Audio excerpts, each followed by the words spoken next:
Hindi na umabot ng buhay sa Bolinao Community Hospital ang biktima na nakilalang si Markel Navalcarino, 25 anyos binata, construction workers at residente ng barangay Kabuyaw, Bolinao matapos itong makuryente. Sa ulat ni Police Major Romulo Oclarino Jr., alas 3 ng hapon nagtatrabaho ang biktima sa pinapagawang bahay sa Poblasyon Anda nang aksidenteng madikit ang scaffolding niyang ginagamit sa nabalatang live wire sanhi ng kanyang kamatayan. Handa naman umano magbigay ng tulong sa pamilya ng nasawi ang may-ari ng bahay na ginagawa na si Roger Camba.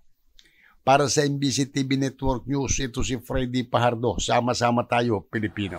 Matapos ang 24 years na pagiging membro ng New People's Army ay nagdesisyon na itong NPA na magbalik gobyerno. Ayon sa report ng PNP, ang miyembro ng Communist Terrorist Group ay nagbalik gobyerno sa 8th Offered Maneuver Company Regional Mobile Force Battalion na pinapangunahan naman ni Police Captain Mark Mon Amistuso doon sa Barangay Ordanita, Lavisaris, Northern Samar. Nakilala ito sa kanyang alias na si Nelson, 65 anyos, isa itong magsasaka at residente ng San Isidro, Northern Samar. Ayon sa report, ito ay miyembro ng Batakang Organisadong Partido, Unit Militia ng Squad 1, SRGU-SRC Emporium ng Eastern Visayas Regional Party Committee.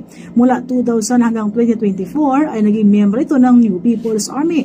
Naging matagumpay ang ginawang negosasyon ng otoridad kung kaya't nahikayat itong si Nelson na magabalik gobyerno. Sa kasalukuyan, ang nasabing surrender ay nasa kustudiya ng 8th Offered Maneuver Company at inahahanda na ang tulong na matatanggap nito sa gobyerno. Para sa MBC TV Network News, ito si Jane Galit Bantayan. Sama-sama tayo, Pilipino.